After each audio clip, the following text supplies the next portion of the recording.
Hey, what's going on, guys? I'm Jody. This is Inspire Woodcraft. Today I'm problem solving, and I'm hoping that this will help a few of you out there who might run into the same problems. Now, I am in the process of making a cabinet, and this is going to be for a wine fridge. It's in a video coming up, and I need to put shelves in the sides of the cabinet, and I want to run a dado, probably about a 1/4 inch, into the sides to support the shelves. I'll show you what I mean.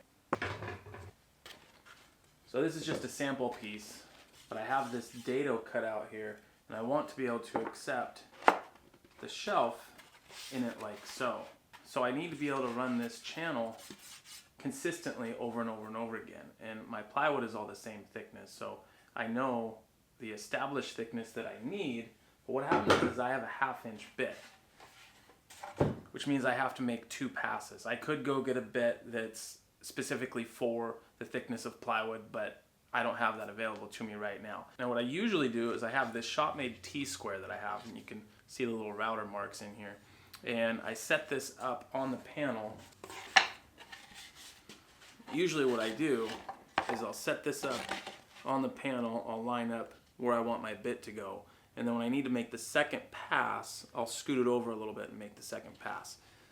It's time consuming, it's not very accurate. It's fairly accurate, but it can take some finesse, and I don't know. I figured this would be a better idea. So let me show you what I had in mind. We'll put this together. I'll build it right now, and we'll see how well it works.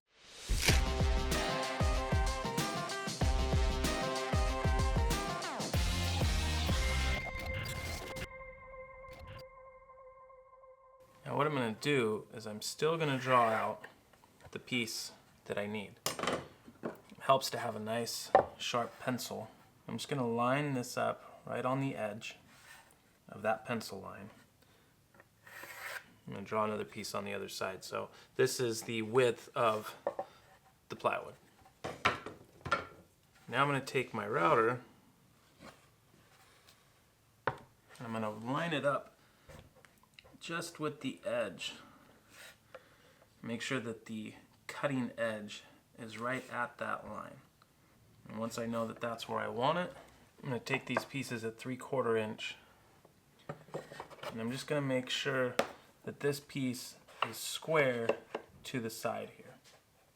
Now these pieces are 1 3/4 wide. It's just the measurement that I picked. It sounded like it would be pretty good. And what I've done is I've actually measured over 1 3/4 right here, and that'll be able to tell me where this piece is going to go here, which I'll show you in just a second. So now that we have this nice and square, I can get it sort of lined up. And what I'm actually going to do is use hand clamps, spring clamps. I'm going to fasten this piece securely to this. Now this is square, and I know that it's not going to move.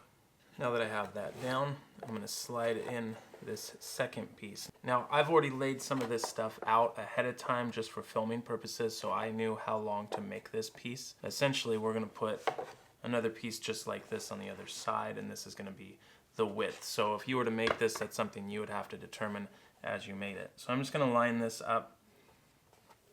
I'll put another spring clamp on here to hold these 2 pieces together. And I'm just going to put it right here at the corner, because now I'm going to put 2 screws in right here. So now if we did our job right, this piece and this piece should be 90 degrees. And if I move the router, we can actually slide this over and double check that that is in fact true. Alright, so what I'm going to do is I'm going to hold this piece tight against here. I'm going to throw 2 screws in.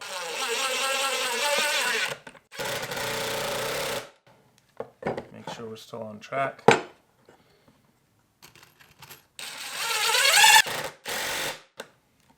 Now I'm using screws instead of glue, because glue tends to slip around a little bit and I don't want that. Alright, now that we have that one in place, I'm going to scoot this over. I'm going to line it up with that second edge, and that's where I'm going to put our other side. Same thing, I want to make sure that this one's nice and square, and as long as it is, I'm going to clamp this one down as well.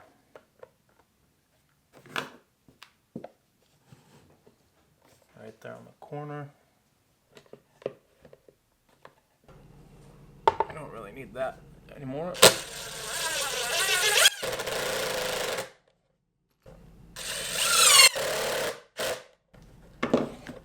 Now if we take our clamps off of here, once again, this side should be square. And it looks like this one didn't go square. I think I bumped it. All right, so let's fix that real quick. And because I already used these two holes, I'm actually going to use the two holes opposite so that they don't slip back into their original homes. All right. If I flip this around, I can come in here and just make sure once again that this is square, which it is. Clamp this one down, just keep it still. This side. And this side. I'm going to double check here. It's square. Never mind the race cars outside.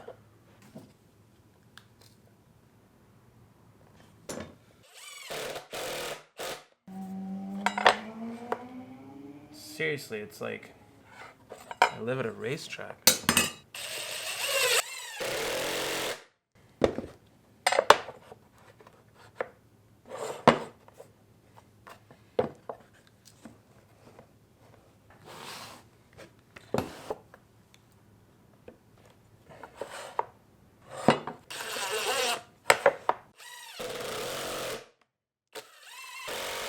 They're both square, so let's try this out.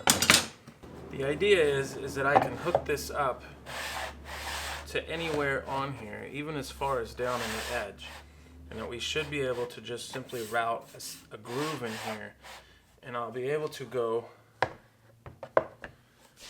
I'll line it up with this one. Now that we know where it's at, we have it.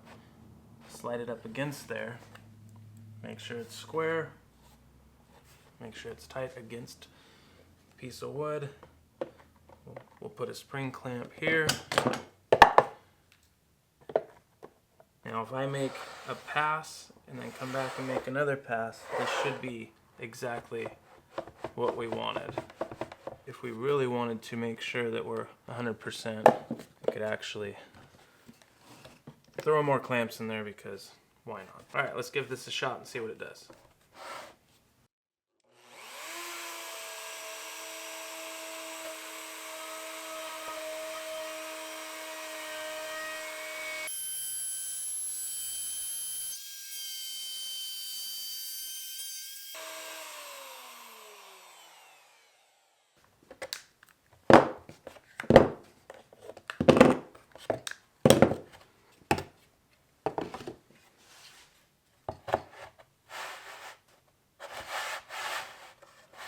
I think that's pretty darn good to me. Just enough room for glue.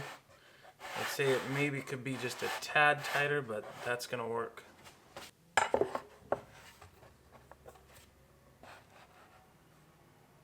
And on the plus side, it's square. I'm gonna throw it on here and try it one more time and see what happens to see about the repeatability of it.